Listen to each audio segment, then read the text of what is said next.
Okay, good evening, everyone. So this evening we would like to dedicate our chanting and practice for the well-being and long life of Luang Por Anand. He's one of our dear venerated elders in Thailand. He's the abbot of Wat Map Jan, and so sadhu, keep him in mind. So it's his 70th birthday. So is that right? And then at the end of the evening we'll chant the verses of sharing and aspiration also for his well-being. So, okay, good.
Patipanno bhagavato sāvaka saṅgho saṅghang namāmi.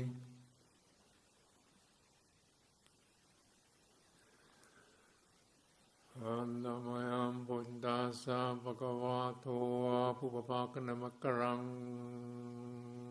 romasi.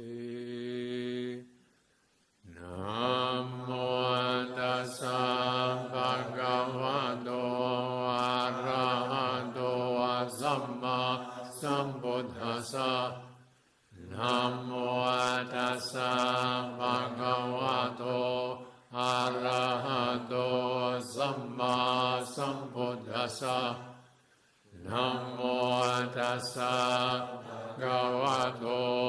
arahato samma sambuddhassa.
So what comes next?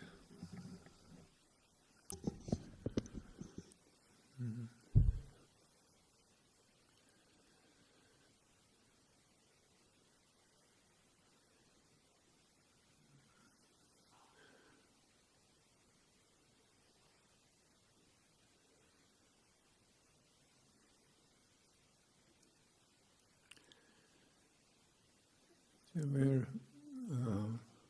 entering this domain, this territory of cultivation. Cultivation or allowing things to arise, allowing to come to be, come into form. And some of the qualities and the depths of the citta, the heart, mind. There's a wisdom and compassion, realization arises by itself. Mostly the point is to enter the territory, and the unawakened mind tends to scurry across the surface like a duck scurrying across a lake, making a lot of noise, quacking and splashing. And of course, if we fight with this, then we add more splashing and quacking and so forth. So it's just this dropping in, dropping through.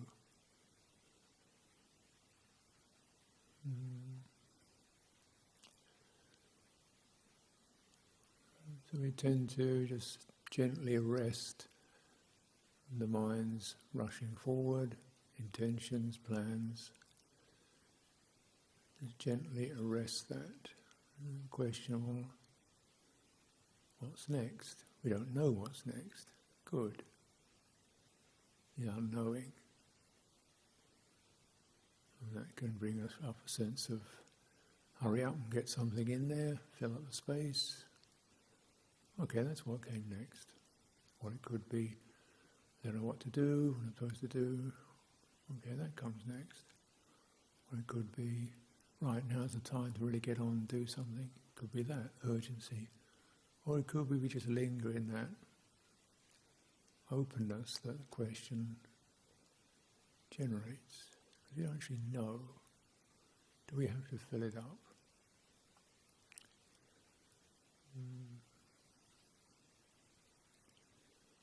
It will fill up, but that's not the point.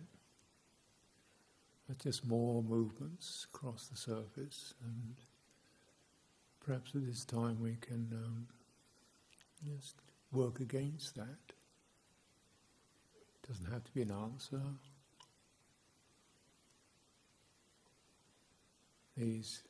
We can do these. We can do aims and intentions, and yeah, we can do that. We've probably been doing that most of the day, most of our time. And just taking the chance to drop out, something deeper.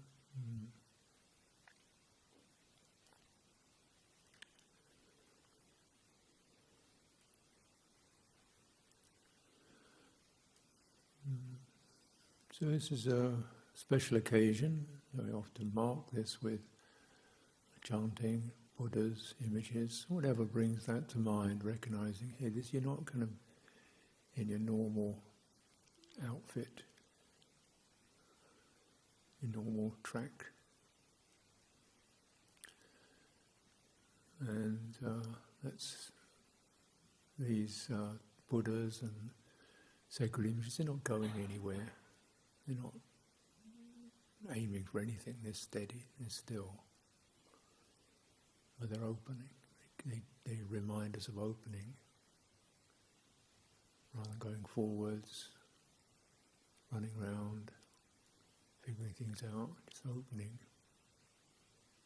And that we can do that, because that can happen.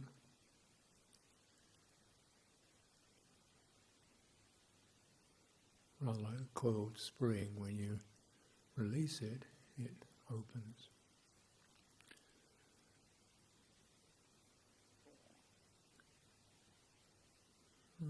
Opening into what's called right view or whole view. You can be recognise the causative currents, the urges, the disturbances, the aims, the imperatives, that kind of be tides running across the mind. That's that. And there's the mind itself, or the heart itself, like a lake.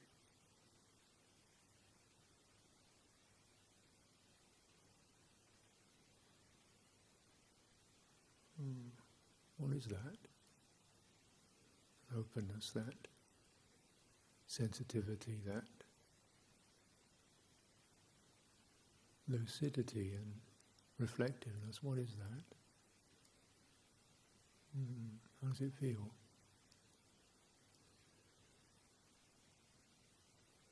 Behind all the movements, not fighting, not resisting the movements, but not, and run across that, through that.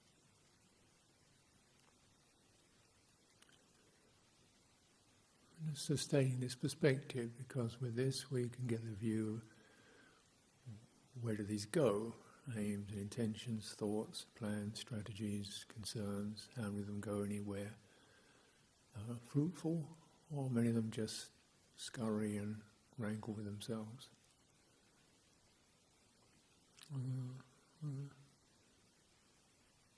If you keep sustaining that whole view, less energy goes into this surface level. It's that simple.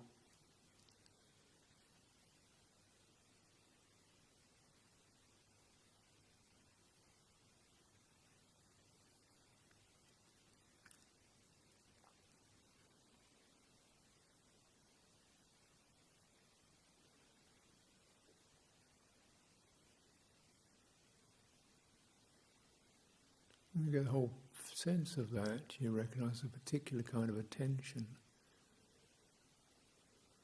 which is steady, cool, not aiming, and at the same time sensitive, called mindfulness. Mindfulness of citta, mindfulness of mind, mindfulness of heart.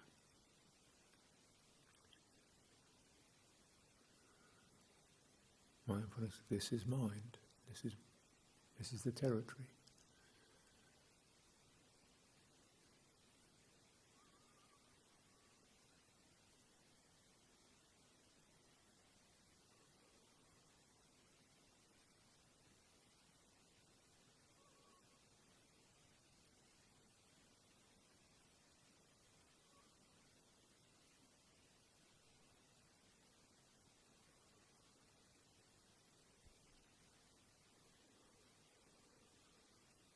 And it's a training, sustaining that, because our normal attention will zoom in on particular concerns, seem urgent, worrying, interesting, or just drifting around But it's like someone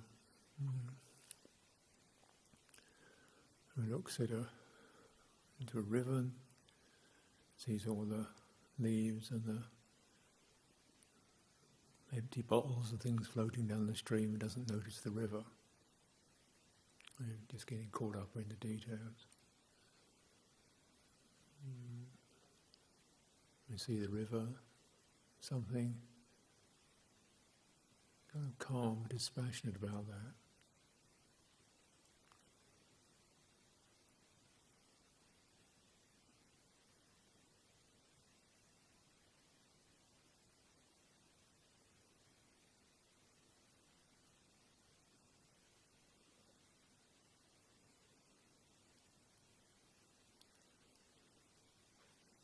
Because it's sometimes difficult to maintain that openness, that particular lens. It's firm but non-concerned with detail.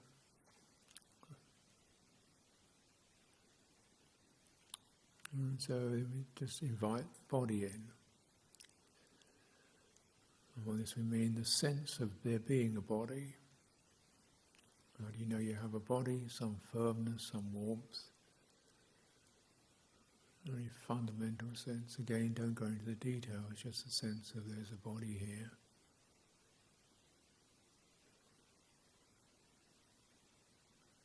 You don't know whose it is or what it is, you just know there's firmness, warmth. And that's receptive, deeply receptive. We're not probing on any particular point, just receiving the whole impression.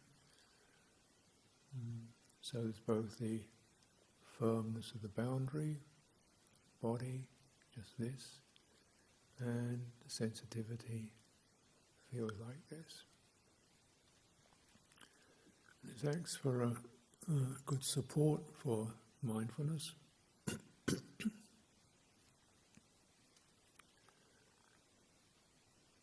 Keeps it in that firm but open state. And all the energies in the body, when we sense it like that, they also begin to untangle. You can probably feel some breathing going on, flowing through that.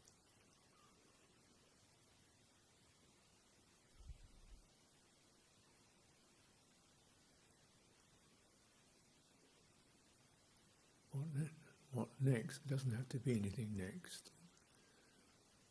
Breath will happen by itself. So the planning, strategizing mind takes a break. Sensitive heart-mind comes to the fore, and we just rest, awareness on that involuntary, organic process.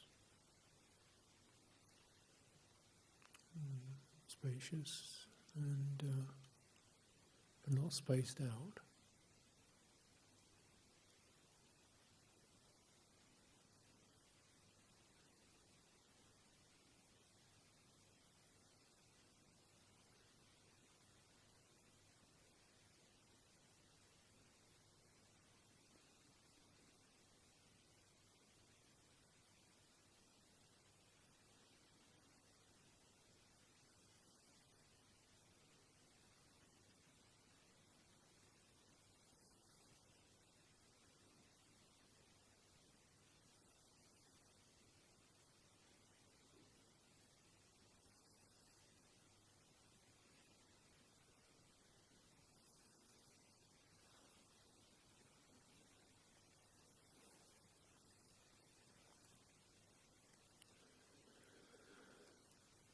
This emphasis making on not doing. There's a limit to the doing, it's sustaining this focus. So this doing can be involuntary. It could be that we're unconsciously trying to get something together, or just notice that and relax into the big picture. This is mind, this is body. phenomena, agreeable, disagreeable, poignant, tedious. Just step back, observe the flow, be with the flow, and notice that which is able to be with the flow but isn't part of the detail.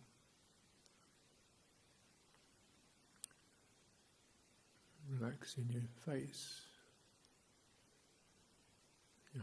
around your eyes, your forehead, temples.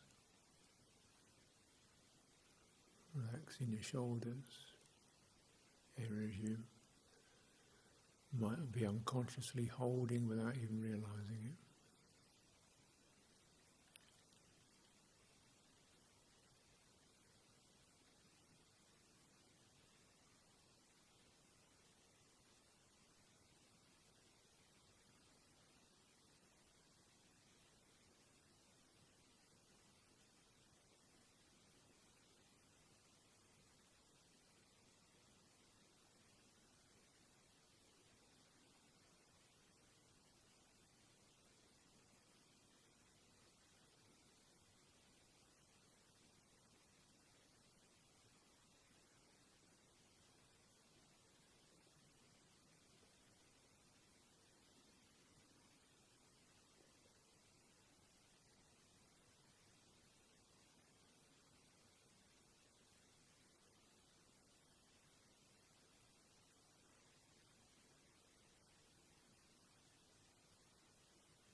And finding out what is necessary, what's helpful to support this kind of focus. The body is useful in that it helps to work with certain fundamental difficulties. One is that we can feel like I need something to do. It's just too difficult to be quiet, really unactive. So okay, just give more attention to the physicality of the form, your back,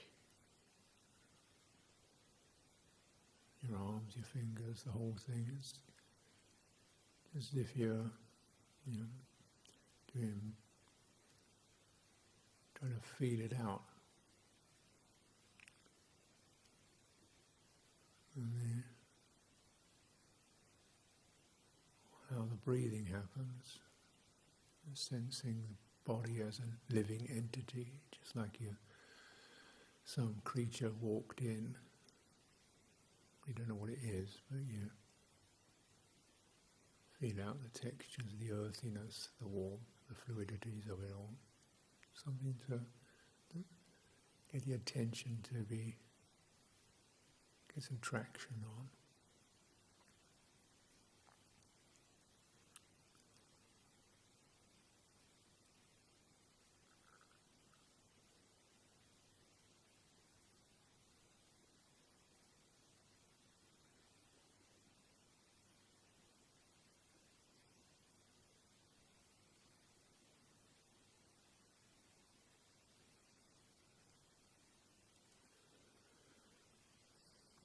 Also helps if feel too full of stuff, too much stuff going on, use the rhythm of the out-breath as if you're gently releasing the build-up of mental phenomena, as if you're gently breathing it out, like letting air out of an inner tube of a tyre. You know, that releasing movement, releasing energy, long, unhurried.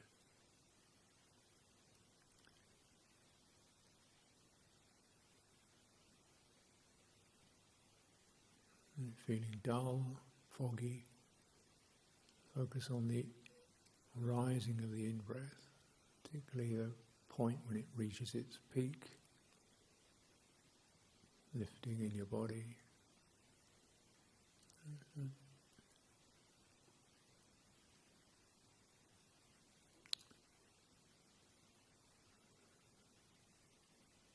So these help to give some support to the way our attention operates and how it's been conditioned. Normally it's used to processing and doing lots of things, so it's quite a difficult step to come to something still and open. So we use the body as something we can wean ourselves, wean attention. The body is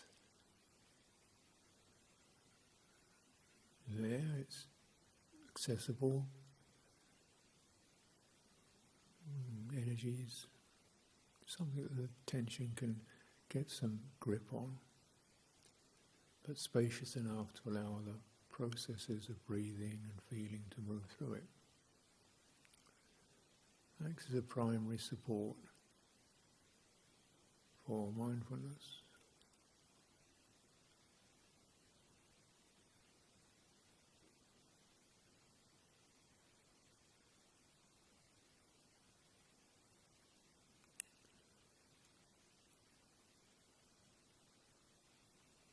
The aim in mindfulness is not to find anything particular in the body, but to open attention to a dispassionate, serene sensitivity.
helps to, we can use in terms of body to firm up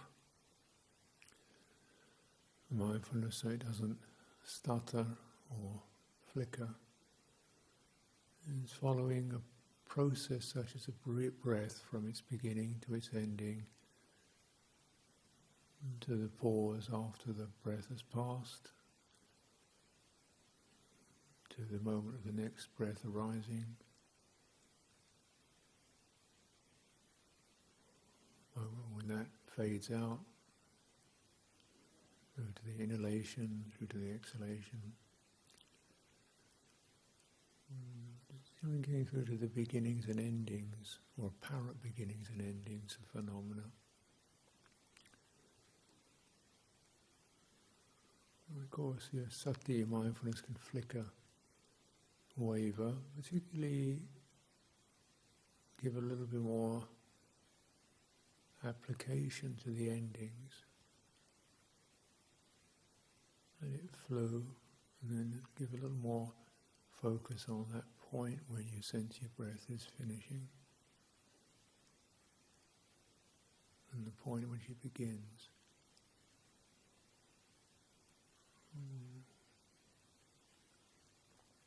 So you exercise the places where normally our attention would shift.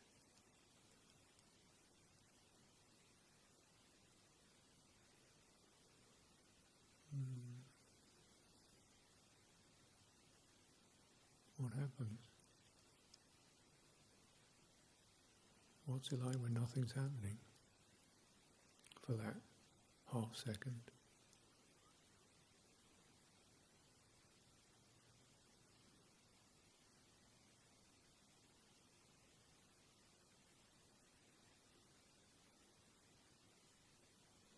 If you give more attention to that space lengthens. Second, 2 seconds, 3 seconds. Not trying to make it that way, just giving attention.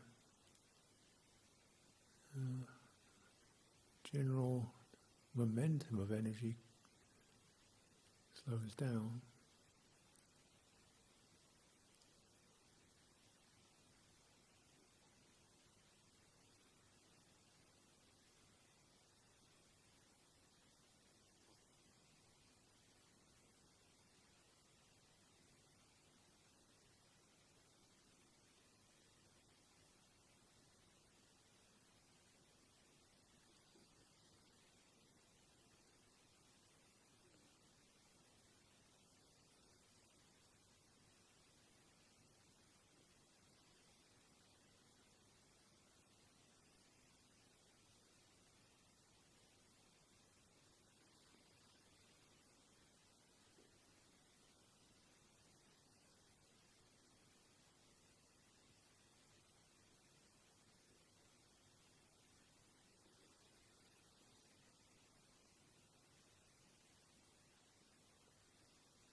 awareness of the endings, beginnings and endings of things. What's there when things pass? Obviously we're aware of that. That's there. It's here.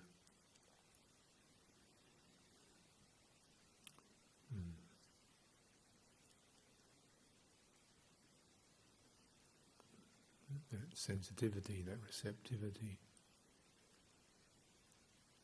How is that?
We enter that receptivity, that awareness, that sensitivity.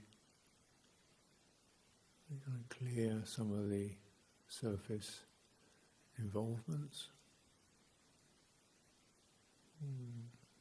You still find currents moving. Perhaps we can't always find words for them.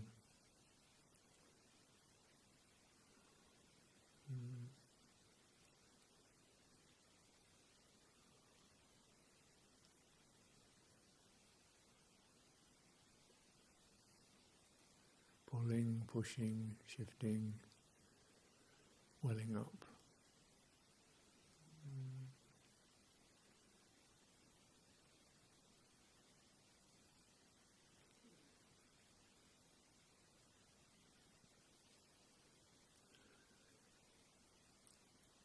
Again, the process is to, by recognizing any of these more subliminal or wordless or emotional pangs and movements and tides, to neither involve yourself with them, nor to change them, nor to ignore them. Just opening across that, around whatever arises.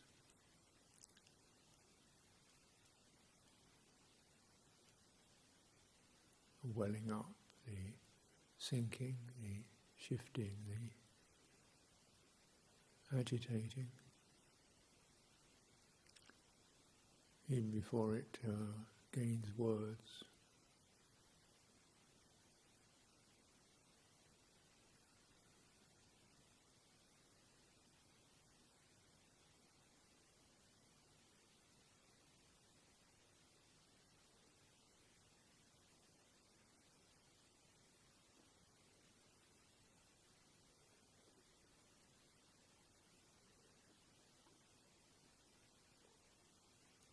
It's encompassing, it's sympathetic, it's non-intrusive, it doesn't ask for explanations, just a very open-hearted listening. Stays open.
So to again, just avoid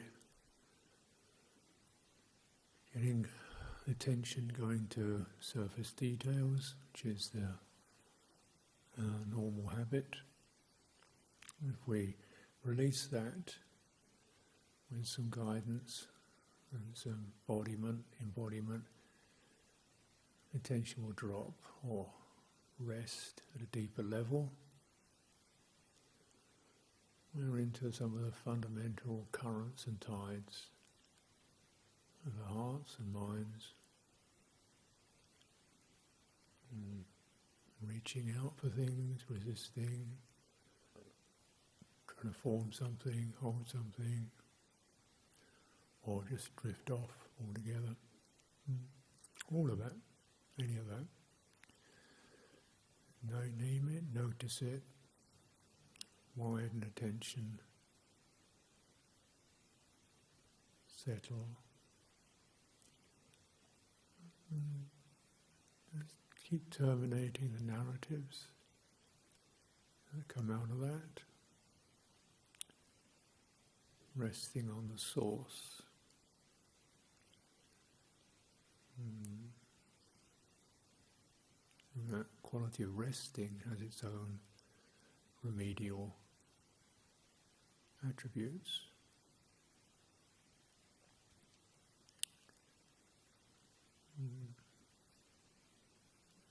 Cultivating right view, deepening attention.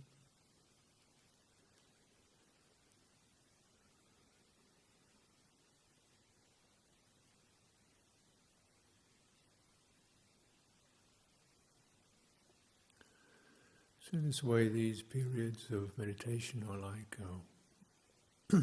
learning lessons.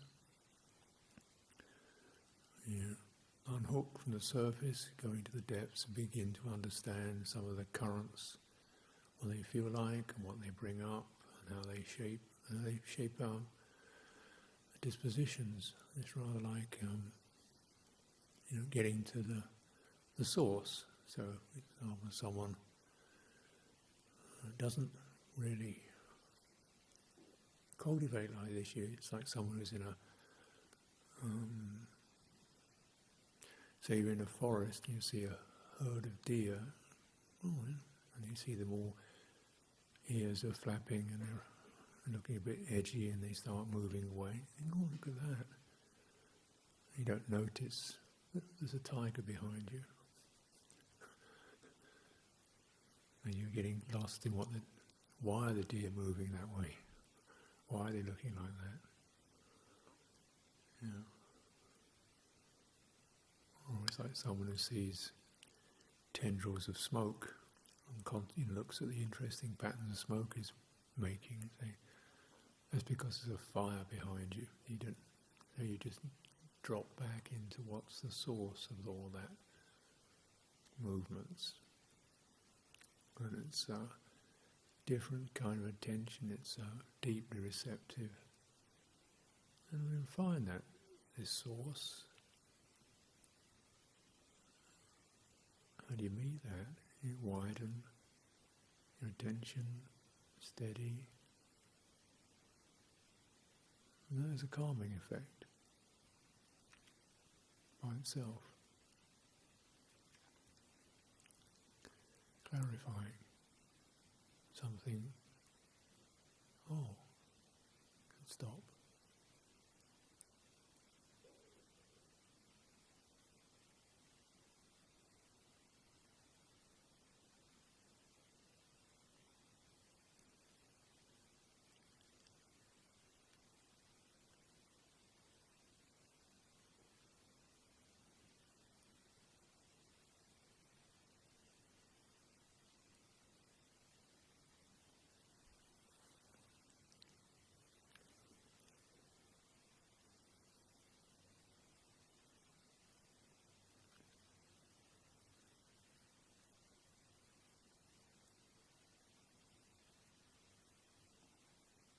So returning from the session, we move out through the body. This acts as gives us something firm to hold on to rest back in. And again, very simple presence of the ground beneath, the firmness beneath us, the skeletal structure. And a simple, steady,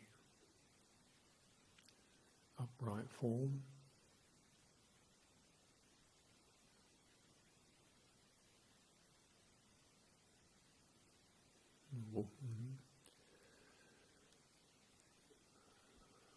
And it's moving, breathing, it's warm, and the space around it is tuning into these fundamental properties.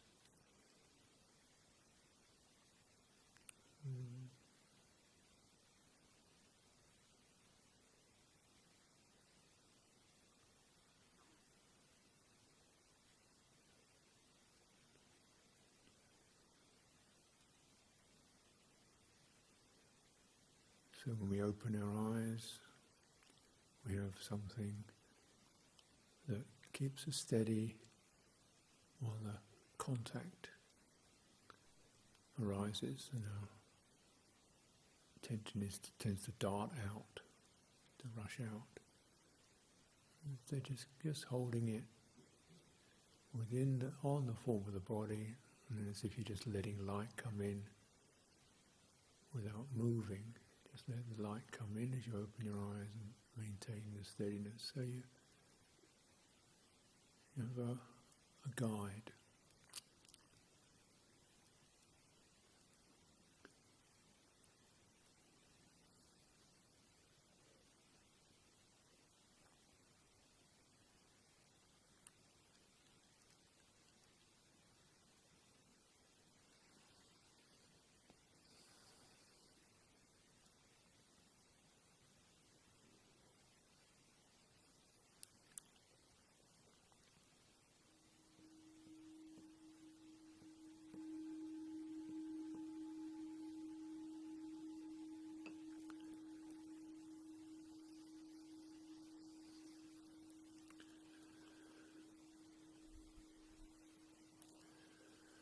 So it's always good to, when you come out of a meditation session, just to recognize some of the benevolent causes that have supported us in our lives, our spiritual teachers, guides, friends, relatives who have given us support. So your heart arises in a gladdened way.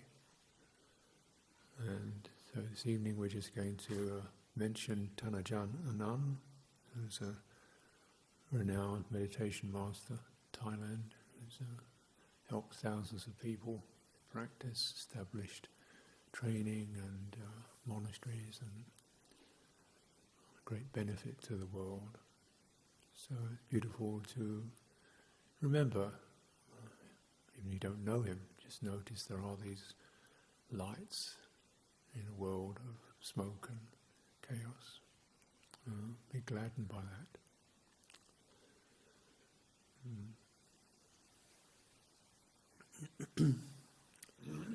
So a chant is called the Verses of Sharing and Aspiration.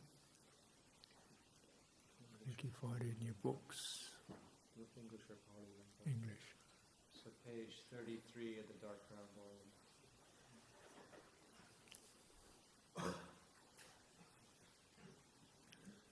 But really bring to mind anyone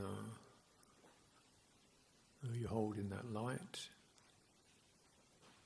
And also then just spread the goodwill to people who are less fortunate than yourself. Now let's chant the verses of sharing and aspiration.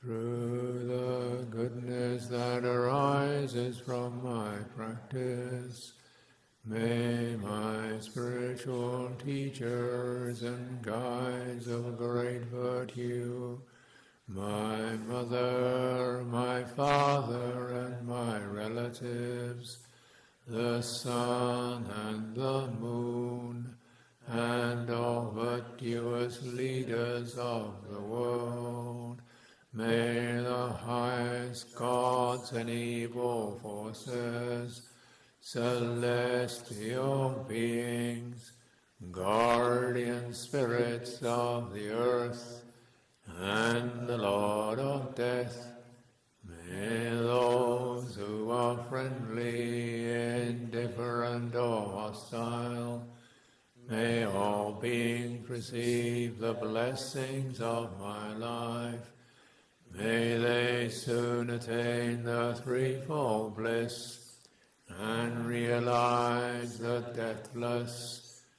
Through the goodness that arises from my practice, and through this act of sharing, may all cravings and attachments quickly cease, and all harmful states of mind, until I realize Nibbana in every kind of birth May I have an upright mind, with mindfulness and wisdom, austerity and vigor.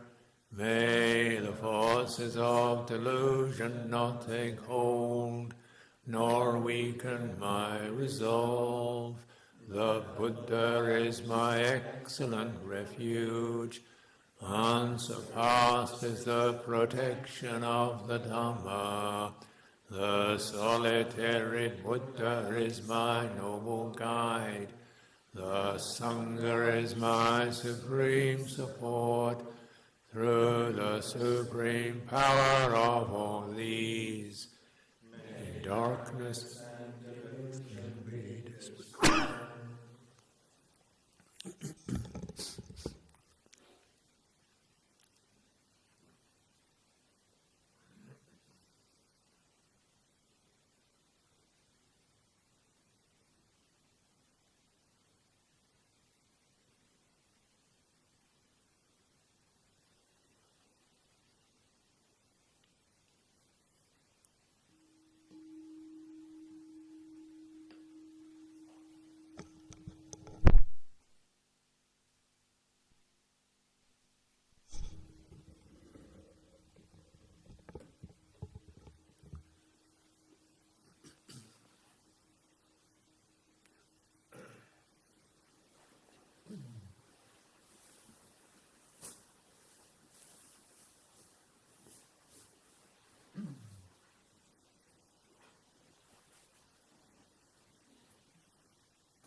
Supatipanno